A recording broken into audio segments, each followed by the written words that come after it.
There's a story about a swordsman who won more than 60 duels, not because he moved faster, not because he struck harder, but because when fear appeared, he didn't try to push it away. When anger rose, he didn't feed it. And when the moment came to act, his mind was already still. This goes against what most of us are taught.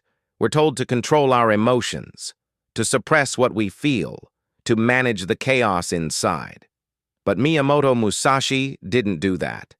And somehow, he survived every encounter. Musashi lived in feudal Japan during a time when duels were often fatal. One mistake, one hesitation, one moment of cloudiness, and you were done. He fought his first duel at 13. By the time he was 30, he had fought dozens more. And yet, accounts suggest he never relied on overpowering his opponent. He relied on something else. In his later years, Musashi wrote The Book of 5 Rings. It's a text on strategy, but it's also a record of how he understood the mind. One line stands out. Perception is strong, sight is weak. It sounds abstract. But what Musashi meant was this. Sight is what you see on the surface, the raised sword, the incoming strike, the expression on someone's face.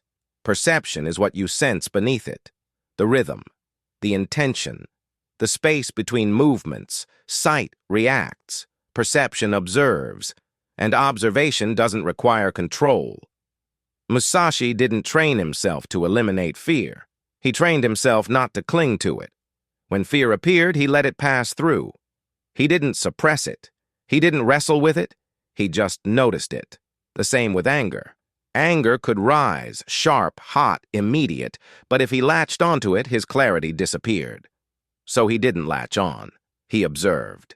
This wasn't a philosophical exercise. It was survival. In one documented encounter, Musashi was confronted by a skilled opponent who tried to provoke him before the duel. The man insulted him, mocked him, tried to destabilize his focus.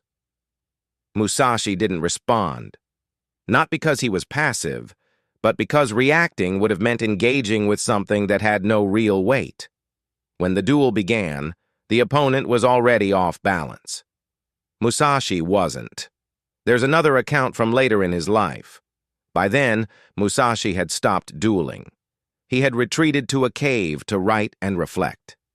Someone asked him why he no longer fought.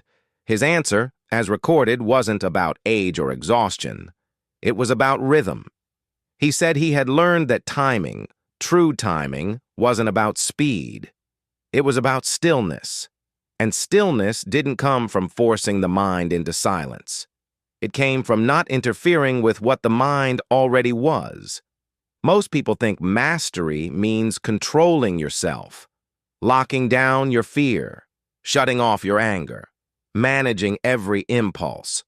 But Musashi's writings suggest something different. He didn't try to control his mind. He tried to stop disturbing it. There's a difference. Control is effort. It's force. Non-interference is clarity. It's letting what appears appear, and then letting it pass. This isn't about becoming emotionless. Musashi wasn't numb. He wasn't detached. He just wasn't tangled. When someone provokes you, your first instinct is to respond, to defend, to correct, to react. But reaction binds you to the provocation.